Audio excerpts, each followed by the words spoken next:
Hi guys, तो कैसे हैं आप लोग। उम्मीद है सब लोग अच्छे होंगे और अपने एग्ज़ाम की तैयारी बहुत अच्छे से कर रहे होंगे। तो आज हम लोग देखेंगे कि जैन धर्म और बौद्ध धर्म के आगे हम लोगों को पढ़ना है। तो उसके आगे स्टार्ट करने से पहले मैं आप लोगों को बता दूं, ये जो 16 महाजनपद थे इसमें एक जनपद था मगध। तो मगध एक छोटा सा साम्राज्य था पहले। तो ये धीरे धीरे इतना बड़ा साम्राज्य कैसे बन जाता है, इसमें किस किस लोगों ने शासन किया और क्या क्या हुआ इस मगध में, कैसे इसका विस्तार होता है, इस टॉपिक के बारे में हम लोग आज पढ़ेंगे। ठीक है, तो आज हम लोग देखते हैं। और इस मगध में 7 राजवंशों ने शासन किया था, तो इसके बारे में हम लोग देखेंगे। तो ये 7 राजवंश कौन कौन से थे, तो इनके बारे में हम लोगों को पढ़ना है। उससे पहले मैं आप लोगों को बता दूं कि अगर आप लोगों ने जैन धर्म और बौद्ध धर्म वाला वीडियो नहीं देखा है तो प्लीज़ उसको देख लीजिए। उसके आगे हम लोग स्टार्ट करते हैं। तो अगर वो वीडियो आप लोग देख लेते हैं तो बहुत अच्छे से क्लियर होकर सब कुछ समझ में आएगा। तो चलिए स्टार्ट करते हैं। और हम लोग इसमें देखेंगे कि जो भी वंश आते हैं इसमें क्या होता है कि उनके सेनापति ही उस राजा को मारकर एक नया वंश की स्थापना कर देते हैं। हर्यक वंश का संस्थापक था बिंबिसार। तो हर्यक वंश शुरू करने से पहले हम लोग एक चीज़ देख लेते हैं। तो यहाँ पर ये हमने रफली मैप बना लिया है। यहाँ पे ये मान लेते हैं मगध था एक छोटा सा साम्राज्य। तो हर्यक वंश शुरू होने से पहले यहाँ पे छोटे राजा हुआ करता था। उसका नाम क्या था, पहला जो राजा था उसका नाम था वृहदत्त। वृहदत्त वंश था यहाँ पे पहले, हर्यक वंश से पहले। तो वृहदत्त का पुत्र था जरासंघ। और जरासंघ और भीम का मल्ल युद्ध होता है यहीं पे, कहाँ पे, राजगीर में होता है।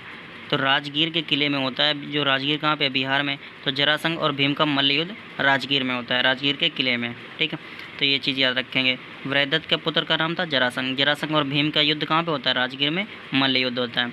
और जरासंघ का पुत्र था सहदेव। सहदेव का पुत्र था रूपंजय। ये हम लोगों को केवल याद रखनी है, इतनी सी चीज़ें। तो रूपंजय की हत्या करके हर्यक वंश का संस्थापक बिंबिसार हर्यक वंश की स्थापना करता है। ठीक, तो अब हम लोग हर्यक वंश के बारे में पढ़ते हैं। चलिए हर्यक वंश देखते हैं। हर्यक वंश का संस्थापक था बिंबिसार। बिंबिसार ने क्या किया था, इसने अपना साम्राज्य कैसे बढ़ाया, इसके बारे में देखते हैं। तो बिंबिसार ने क्या किया कि कई सारे विवाह कर लिए तो साम्राज्य उनका हो गया। ठीक, तो विवाह ऐसे करता था जिनके भाई नहीं होते थे, तो उनकी पूरी ज़मीन हो जाती थी। इस तरीके से ऐसे विवाह करके इसने अपना क्षेत्रफल बढ़ाया बिंबिसार ने। और एक बार क्या किया था कि एमपी में अवंती जो है, अवंती को कैसे मिलाया कि अवंती के राजा का नाम था चंद्रप्रद्योत। तो चंद्रप्रद्योत एक बार काफ़ी बीमार पड़ जाते हैं, कोई भी वहाँ का एमपी में डॉक्टर उनको सही नहीं कर पाते हैं। तो बिंबिसार अपने यहाँ से एक डॉक्टर भेजते हैं, डॉक्टर का नाम होता है जीवक। तो जीवक को भेजते हैं चंद्रप्रद्योत के पास, तो वो इनको ठीक कर देते हैं। तो इससे खुश होकर उनको भी अपने साम्राज्य में मिला लेते हैं। तो एमपी के अवंती को भी अपने साम्राज्य में मिला लेते हैं। और बिंबिसार ने वैशाली पर आक्रमण किया। वैशाली, ये जो मगध के ऊपरी हिस्से में वैशाली पड़ता है, मैप में देखा होगा आपने, इसमें रफली बना दिया है। तो मगध के जो ऊपरी हिस्सा था वैशाली, इस पर क्या करता है, वैशाली पर आक्रमण करता है, लेकिन विजयी नहीं होता है। और बिंबिसार ने अपनी राजधानी राजगीर में बनाई है। तो चलिए इस चीज़ को मैप में दिखा देते हैं कि वैशाली कहाँ पे है, मगध कहाँ पे, और राजगीर इसने जो राजधानी बनाई थी ये कहाँ पे है। तो ये अवंती है। यहीं पे अवंती के जो राजा थे चंद्रप्रद्योत, यहाँ इन्हीं के लिए डॉक्टर जीवक को भेजा था बिंबिसार ने। ठीक है, तो जब वो ठीक हो गए थे तो इस अवंती को अपने साम्राज्य में मगध में मिला लेते हैं। और आगे देखते हैं, ये जो मगध है, इस मगध के ऊपर देखिए जो वैशाली क्षेत्र है, यहाँ पर इन्होंने क्या किया था, आक्रमण किया था, लेकिन वैशाली में विजयी नहीं होते हैं। और राजधानी जो है, राजधानी राजगीर को बनाते हैं। अब आगे देखते हैं। तो बिंबिसार के पुत्र का नाम था अजातशत्रु। इसने अपने पिता की हत्या करके गद्दी को संभालता है। तो इसने अपने पिता की हत्या करके बिंबिसार को मार दिया, अपने पिता बिंबिसार को मार दिया। इसे पितृहंता भी बोला जाता है, इसे कुड़िक भी बोलते हैं अजातशत्रु को। और अजातशत्रु की राजधानी राजगीर, जो बिंबिसार ने राजधानी राजगीर बनाई थी, तो उस राजधानी को क्या करते हैं, चारों तरफ से घिरवा देते हैं, किलेबंदी करवा देते हैं। ठीक है, अब इन्होंने बिंबिसार ने क्या किया था, वैशाली पर आक्रमण किया था, लेकिन विजयी नहीं हुए थे। तो अजातशत्रु उनके पुत्र ने क्या किया, वर्षकार एक जासूस होता है, इनको वैशाली में भेज देते हैं। तो वर्षकार जासूस जो था, उसकी जानकारी के अनुसार अजातशत्रु ने क्या किया, 2 नए हथियार बनाए।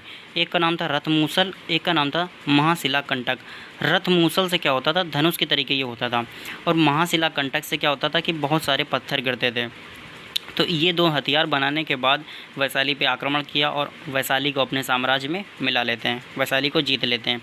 और इन अजातशत्रु के समय ही पहली बौद्ध संगीति होती है। हम लोगों ने जब बौद्ध धर्म पढ़ा था तब ये चीज़ देखी थी कि पहली बौद्ध संगीति होती है, तो उसके समय राजा कौन होते हैं? अजातशत्रु।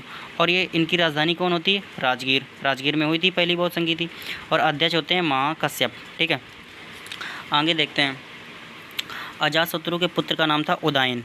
उदयन ने क्या किया था कि अब क्षेत्रफल काफ़ी बढ़ चुका था। उदयन को जब गद्दी मिली तो काफ़ी क्षेत्रफल बढ़ चुका था। उदयन ने भी अपने पिता अजातशत्रु की हत्या करके ही गद्दी हासिल करी थी। ठीक है, तो अब इसका क्षेत्रफल काफ़ी बड़ा है, इनको पहले से ही मिल गया था। तो इन्होंने क्या किया, अपनी राजधानी जो थी उसको बदल ली, पटना यानी पाटलिपुत्र को बना ली इन्होंने राजधानी। इन्होंने कुछ खास काम नहीं किया। अब उदयन के पुत्र का नाम था नागदशक। ठीक, तो नागदशक ने अपने उदयन की पिता की हत्या नहीं की थी। इस वंश में होता क्या आया कि जिसने भी अपने पिता को मार कर ही गद्दी हासिल करी, तो लेकिन उदयन ने पहले ही अपने नागदशक बेटा को समझा दिया, बेटा तू मुझे मारना मत, तुझे जो चाहिए मैं दूंगा। तो नागदशक ने उदयन की हत्या नहीं की थी। ठीक, ये याद रखेंगे। तो हर्यक वंश का अंतिम शासक कौन होता है? नागदशक। इसका सेनापति जो था इसका नाम था शिशुनाग। अब ये क्या करता था नागदशक? हर काम शिशुनाग अपने सेनापति से पूछ के करता था। तो शिशुनाग सोचता था कि ये कैसा राजा यार, अजीब चूतिया है, ये कुछ भी जो भी काम होता है मुझसे ही पूछ के करता है, तो ऐसा करते हैं इसको हटा ही देते हैं। तो शिशुनाग ने नागदशक की हत्या करके शिशुनाग वंश की स्थापना कर देता है। तो यहाँ से हर्यक वंश हम लोगों का कंप्लीट ख़त्म हो जाता है। ठीक है, तो ये हम लोगों का था हर्यक वंश। तो अब आगे हम लोग शिशुनाग वंश के बारे में पढ़ेंगे। हर्यक वंश हमारा कंप्लीट होता है। उम्मीद है सबको समझ में आया होगा। अगर वीडियो अच्छा लगा हो तो प्लीज़ लाइक कर दीजिएगा, चैनल को सब्सक्राइब कर लीजिएगा। अगर नए आए हों तो चैनल को प्लीज़ सब्सक्राइब कर लीजिएगा और वीडियो को शेयर कर दीजिएगा। Thank you.